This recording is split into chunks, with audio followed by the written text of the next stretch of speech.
रामकृष्ण हरी मंडळी, मी अंकिता तुम्हा सर्वांचं खूप खूप मनापासून स्वागत करते आपल्या आजच्या ब्लॉगमध्ये। तर आज मी शिळ्या चपातीपासून खूप टेस्टी असा नाश्ता बनवलेला आहे। कसा बनवला हे बघायचं असेल तर व्हिडिओ शेवटपर्यंत नक्की बघा। चला तर मग रेसिपीला सुरुवात करूया। माझ्याकडे 3 चपात्या उरलेल्या होत्या। या तिन्ही चपात्याला मी सर्वात आधी कट करून घेते ट्रायंगल शेपमध्ये। चला तर मग मी इथे सर्व चपात्या कट करून घेतल्या। आता या चपात्याला आपल्याला छोटे छोटे होल करून घ्यायचे आहे। या प्रकारे असं चाकूने दाबून घ्यायचं आहे। असं केल्यामुळे आपल्या चपात्या ह्या फुगणार नाहीत, तर त्या छान अशा क्रिस्पी होतील। इथे मी काही भाज्या घेतलेल्या आहे।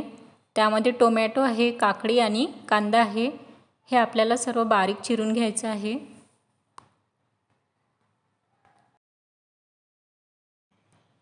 चला, इथे आपल्या सर्व भाज्या छान अशा बारीक कापलेल्या आहे। इथे मी थोडे स्वीट कॉर्न पण घेतलेले आहे आणि कोथिंबीर सुद्धा बारीक कापून घेतली आहे। आता आपण ज्या चपात्या कट करून घेतल्या होत्या त्या तळून घेणार आहोत। इकडे मी गॅसवरती कढईमध्ये तेल गरम करायला ठेवलं। तेल छान तापलं की यामध्ये एक एक करून आपल्याला सर्व चपात्या तळून घ्यायच्या आहेत।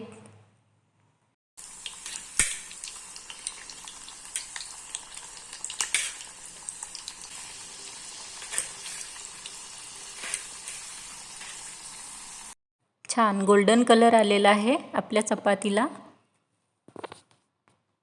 आता एका डिशमध्ये आपण ह्या काढून घेऊ।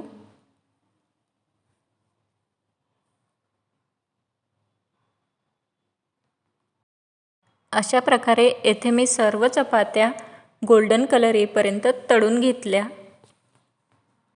चला तर मग आता आपण या चपात्यापासून छान असा खस्ता बनवणार आहोत। इथे सर्व चपात्या मी एका डिशमध्ये लावून घेतल्या। यावरती आता सर्वात आधी टोमॅटो सॉस लावून घ्यायचा आहे। इथे मी सर्व खस्त्याला छान असा सॉस लावून घेतला। आता आपण यावरती एक एक करून सर्व भाज्या घालणार आहोत। सर्वात आधी मी कांदा घातला, त्यानंतर काही स्वीट कॉर्न घातले,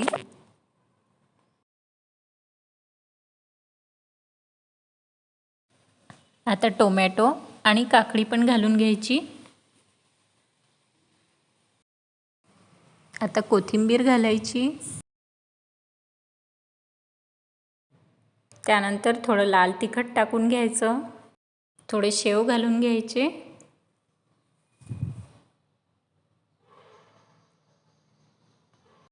त्यानंतर थोडं काळं मीठ घालून घेतलं। आता सर्वात शेवटी यावरती घालायचा आहे चाट मसाला, ज्यामुळे आपल्या चाटला खूप छान अशी टेस्ट येईल। चला तर मग मंडळी, इथे आपला खस्ता चाट बनून तयार आहे।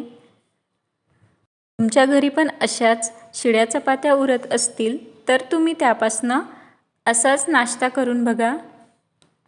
मुलंही आवडीनं खातील आणि मोठे पण। तर मंडळी, असा होता आजचा ब्लॉग।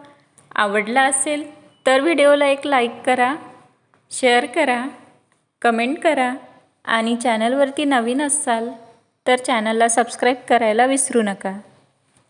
भेटूया अशाच एका नवीन रेसिपीसोबत। तोपर्यंत बाय।